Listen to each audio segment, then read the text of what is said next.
सृष्टि बचपन से ही दिखने में सुंदर नहीं थी, लेकिन अमीर बाप की बेटी सृष्टि पर उसकी माँ जान छिड़कती। मेरी बेटी ये कितनी प्यारी है, भगवान सबको सृष्टि जैसी बेटी दे। सृष्टि धीरे धीरे बड़ी होती है। एक दिन सृष्टि की सहेली कहती है, तो दिखने में कितनी अजीब सी है, लेकिन मैं जानती हूँ हम सब में सबसे अच्छी शादी तो तेरी ही होगी। तेरे पापा अमीर जो है, और बता नहीं सकते यार, दहेज तो हर कोई देता है, ये क्या ज्यादा ले जाएगी अपने पति के लिए? अरे बड़े शहर में कोठी है इसके पापा की। अरे पापा की है ना, कौन सी इसकी है? इसकी होती तब तो कोई भी लगता इससे शादी कर लेता। अरे पापा की मतलब पापा की है तो मेरी ही है ना। किसने कहा? अब तेरी तो तब होगी ना जब तेरा भाई ना हो। वैसे भी शादी के बाद सारी प्रॉपर्टी भाई के नाम होती है। सृष्टि समझ जाती है कि उसे किसी भी हालत में माँ बाप की सारी प्रॉपर्टी को अपने नाम करना है, लेकिन कैसे? एक दिन सृष्टि का भाई शीनू कहता है, बहन क्या कर रही है? तुझसे एक बात करनी है। अरे हाँ करना, मैं तो तेरी बहन हूँ। बहन मेरी लाइफ में ना एक लड़की है, बहुत अच्छी है। मैं सोच रहा हूँ माँ और पापा से बात करूँ शादी के लिए। सृष्टि को समझ में आ जाता है कि भाई की शादी होते ही भाभी उसे एक दिन भी घर में बर्दाश्त नहीं करेगी। क्या बात है भाई, बताना कौन है वो? यार वो बहुत अच्छी लड़की है, पढ़ी लिखी है, मेरे साथ जॉब भी करती है। बस एक प्रॉब्लम है। प्रॉब्लम? क्या प्रॉब्लम है भाई? यार वो शादीशुदा है, लेकिन उसके पति ने उसे सिर्फ इसलिए छोड़ दिया क्योंकि उसकी माँ बाप दहेज नहीं दे पाए। सृष्टि ये सुनकर न जाने क्यों खुश हो जाती है। अरे भाई तो क्या हुआ, लड़की तुझे तो पसंद है ना? शीनू को लगता है कि बहन उसे समझ रही है। वो इस बात से अनजान होता है कि उसकी बहन की मंशा पूरा घर हड़प ने की है। सृष्टि अपनी माँ से कहती है, मम्मी मुझे तो बहुत चिंता है, पता है शीनू क्या कर रहा है? अरे क्या कर रहा है? वो तो काम पर जाता है और वापस घर आता है। नहीं ना माँ, वो यही तो नहीं कर रहा, बाकी सब कर रहा है। आपको पता है उससे प्यार है, और वो भी एक शादीशुदा लड़की से। है? ये क्या हो गया? मैं सोसाइटी में क्या मुंह दिखाऊंगी? अरे मेरे पापा तो यही कहेंगे कि मैंने ही उसे बिगाड़ दिया है। माँ देखो मेरी बात मानो, पापा पर भी विश्वास करने की जरूरत नहीं है। अब आप ही बताओ, पापा इतनी देर घर की बाहर रहते हैं क्यों? बोलो। अरे बेटा वो तो नौकरी करते हैं ना।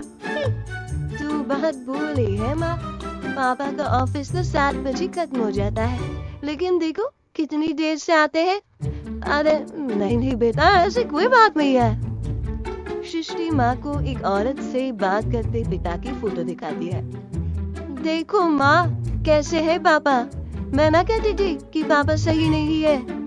हाँ, मैं तेरे पापा से बात करूंगी, दे फोटो मुझे। ओ माँ वो तो डिलीट हो गई।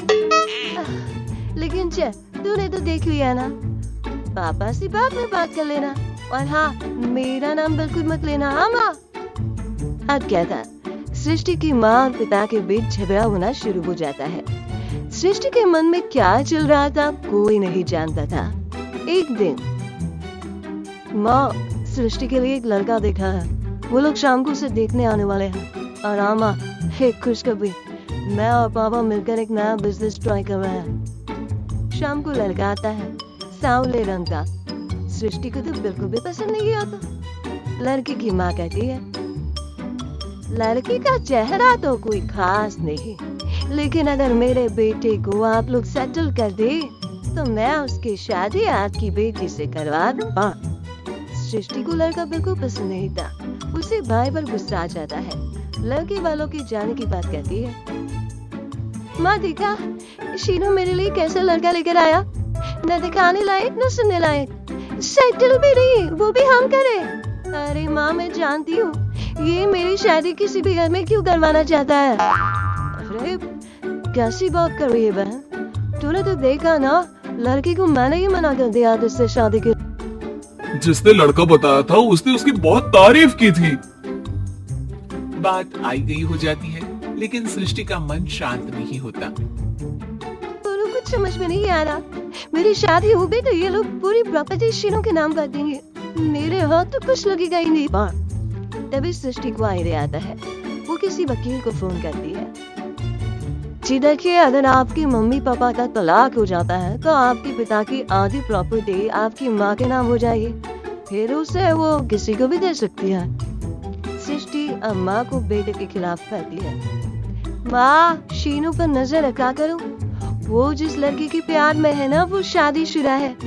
यहाँ आएगी, सारा पैसा, रुपया, जमीन, जायदाद सब बरत लेगी। पापा का भी हाल तुमसे छुपा नहीं है। ऐसा ना हो कि मैं और आप एक दिन सड़क पर भीख मांगे। अरे भगवान, मैं तो जीते जी मर जाऊंगी अगर ऐसा हो गया तो। ऐसा हो गया नहीं माँ, ऐसा ही होगा। अभी समय है आगे का सोच लूं। मैं तो कहती हूँ पापा से आधी प्रॉपर्टी लेकर अलग हो जाओ। पापा की आधी प्रॉपर्टी भी हम लोगों को अगर मिल जाती है ना, तो अगले 7 जन्म सफल समझो। बेचारी माँ बेटी के कहने पर पति से तलाक लेकर अलग हो जाती है। सृष्टि अब पैसों से गाड़ी और अपने दूसरे महंगे शौक पूरे करने लगी। उसके दोस्त भी उसके पैसे इस्तेमाल करते। सृष्टि, कल तुम कहाँ थी? मैं सारा दिन घर पर अकेली थी। तो मैं क्या करूं? मैंने ठेका तो नहीं लिया ना, तुम्हें संभालेगा। माँ को सृष्टि से ये उम्मीद नहीं थी। वो बैठ कर रोने लगती है। वही उसका पति यानी कि सृष्टि के पिता आ जाते हैं। मैं जानता था कि तुम्हारा यही हाल होगा, तो आपने मुझे रोका क्यों नहीं? मैं रोकता तो तुम रुकती क्या? सृष्टि के कहने पर तुमने मुझ पर अपने बेटे पर शक किया, लेकिन तुम ये भूल गए कि कैसे हम दोनों ने मिलकर जीवन में इतना सब खड़ा किया है। माँ पति के गले लग जाती है। मुझे माफ कर दीजिए, मैंने आपकी कमाई का एक बड़ा हिस्सा गवा दिया। कोई बात नहीं, तुम साथ हो तो मैं ऐसी 7 प्रॉपर्टी खड़ी कर दूँ माँ। तभी बात सृष्टि आ जाती है रोते हुए। माँ, मयंक ने मुझे छोड़ दिया। वो बोल रहा था जब तक मेरे पास पैसे थे तब तक ही वो मेरे साथ था। पापा, माँ, मुझे माफ कर दीजिए।